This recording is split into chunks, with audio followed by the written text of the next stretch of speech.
मराठवाड्यातल्या 5 जिल्ह्याला आज सकाळी 7:15 वाजता भूकंपाचा धक्का बसलेला आहे। छत्रपती संभाजीनगर, जालना, नांदेड, परभणी आणि हिंगोली या जिल्ह्यांना हा धक्का बसलेला आहे। या संदर्भात आपल्याला सविस्तर माहिती देण्यासाठी आपल्यासोबत पर्यावरण आणि भूकंपाचे अभ्यासक आहेत श्रीनिवास सावंतकर सर। सर, कशा पद्धतीने कुठे धक्के बसले थोडंसं मॅपच्या माध्यमातून सांगा। येस, आज हिंगोली जिल्ह्यामध्ये जो वसमत तालुका आहे त्या वसमत तालुक्याच्या साधारणतः पूर्वोत्तर भागामध्ये साधारण 16 किलोमीटरवरती असलेलं रामेश्वर तांडा नावाचं छोटंसं तांडा आहे।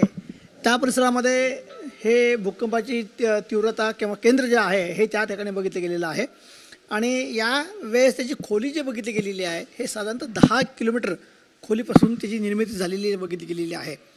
बघितलं तर की साधारणतः 110 दिवस आधी म्हणजे 21 मार्च रोजी देखील त्याच जागेवरती 4.5 रिक्टर स्केलची भूकंपाची नोंद झालेली दिसते आहे। सातत्याने या परिसरामध्ये भूकंपाची म्हणजे मायनर अर्थक्वेक किंवा छोटे धक्के ज्या बसत आहेत ह्याची तीव्रता गेल्या 4 वर्षात वाढलेली दिसते आहे। ह्याची पहिली नोंद साधारणतः बघितली गेली तर 27 फेब्रुवारी या रोजी त्या ठिकाणी 2020ला या भागामध्ये परिसरामध्ये जाणवली। हे औंढा नांदण असेल, इथं हिंगोली कमनोरी आहे, या भागात वसमत आहे, हा जो रिजन दिसतो आहे या रिजनमध्ये सातत्याने भूकंपाची धक्के बसत आहेत आणि ही एक चिंताजनक बाब आहे। बघितलं तर की हा सगळा प्रदेश भूकंप प्रवण क्षेत्र नाही असा असताना देखील जर 24-25 धक्के बसत असतील तर येत्या काळामध्ये तो मोठा जिओलॉजी सर्वे होणं आवश्यक आहे। कारण याच परिसरामध्ये नासाकडून आपल्याला लिगो ऑब्झर्वेटरीचं जे काही सेटअप उभारण्याकरता परवानगी मिळाली होती ती साधारणतः 18-19 दरम्यान आपल्याला परवानगी मिळाली, पण परवानगी मिळाल्यानंतर उभारण्याच्या सुरुवातीच्या या काळामध्येच हे जे धक्के सुरू झाले आणि कदाचित येत्या काळामध्ये त्या सगळ्या उभारणीला स्टे मिळेल किंवा थांबवलं जाईल अशी एक भीती व्यक्त करणं नक्की आवश्यक आहे। कारण मुळातच या परिसरामध्ये भूकंप होऊ नयेत किंवा ज्या ठिकाणी लिगो ऑब्झर्वेटरी उभा केली जावी आवश्यक होतं त्या परिसराला भूकंप होऊ नयेत अशी ती पहिली अट आहे। आणि गेल्या 24-25 धक्के बसत असतील तर नक्की आपल्याला ते एक मोठी वेधशाळा उभारण्याकरता त्रासदायक ठरू शकतं असं दिसतंय। कारण तो प्रवण क्षेत्र निर्माण होतो की काय। सातत्याने हा परिसर जो आहे हा साधारणतः 40-50 किलोमीटरचा परिसर आहे आणि त्या सातत्याने या भागामध्ये 25 भूकंप असलेले त्यातली कमीत कमी 1.5 स्केलचा भूकंप आहे आणि जास्तीत जास्त 4.5 मध्ये आहे। 4.5चे जे आहेत आता सलग 2 वेळेस मागचा 110 दिवसापूर्वीचा आणि आत्ताचा हे दोन्ही 10 किलोमीटर खोलीवरती बघितले गेलेले आहेत। हे नक्कीच चिंता करण्याची बाब आपल्याकडे दिसते आहे। काही भागामध्ये सकाळच्या नोंदीमध्ये त्या ठिकाणी काही भिंतीनं तडे गेल्यास किंवा भिंती विटांचे बांधकाम असतील ह्या पडल्या नोंदी देखील काही फोन तिथून उपलब्ध झाले आणि आता साधारणतः यावेळेस असं बघितलं गेलं की तो मोठा आवाज झाला, शेकिंग खूप झालं नाही पण नॉईज जो आहे हा मोठा झाल्याची नोंद तिथले लोक सांगत आहेत आणि त्यामुळं गेल्या वेळेसची नोंद आपल्या संभाजीनगरला झाली नव्हती।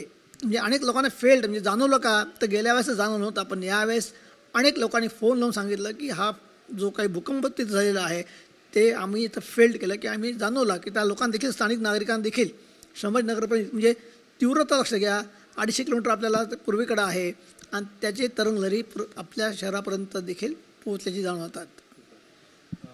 सर, याचे प्राथमिक कारण या भागामध्ये का होतोय याची काही प्राथमिक कारणे किंवा त्याचा काही अभ्यास समोर आलाय का?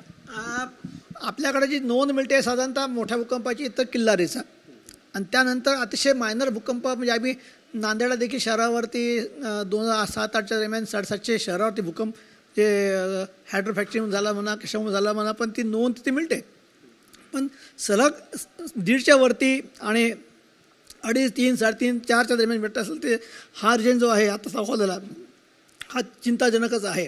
एकूण स्टॅटा बघितला गेला की आम्ही दख्खनच्या पठारावरती आहोत। दख्खनच्या पठारावरती बघितल्यानंतर इतकं सुरक्षित ठिकाण संपूर्ण जगात कुठं नाही आहे आणि असं असताना किल्लारीला भूकंप होणे, शहरावरती भूकंप, नांदेड शहरावरती भूकंप होणे किंवा या हिंगोली परिसरात भूकंप होणे हे नक्कीच एक मोठी भूगर्भशास्त्रज्ञांना एक चॅलेंजिंग जॉब आहे की या परिसराला स्टॅटा काय आहे, नेमकं जमिनीखाली काय घडतं आहे तो सर्वे करूनच नागरिकांची भीती जी निर्माण होती आहे ती कमी करण्यासाठी त्यांनी पुढं आलं पाहिजे।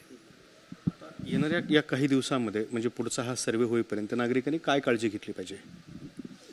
4.5 भूकंप जरी मायनर काउंट असं म्हणलं गेलं पण तो ज्यावेळेस फेल्ड होतो हे अननोन म्हणजे न सांगता येणारी ती आपत्ती आहे त्यामुळे भीती आपल्याला जाणवतेच. म्हणजे प्रत्येकाला कोणालाही प्रत्यक्षात पहिल्यांदा भूकंपाचा धक्का बसला तर तो भीतीचा धक्का तर प्रत्येकाला बसतो.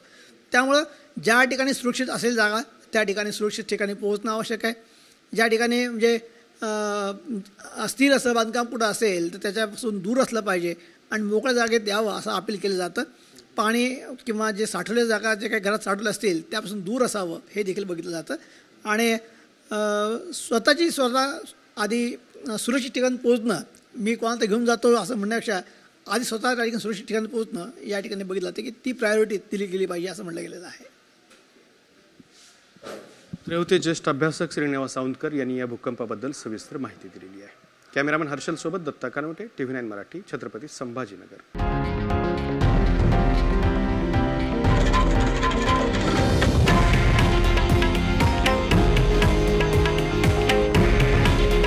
हे आहे देशातील नंबर 1 न्यूज नेटवर्क आणि आपण पाहत आहात TV9 मराठी. काळजी तुमची, हित महाराष्ट्राचं.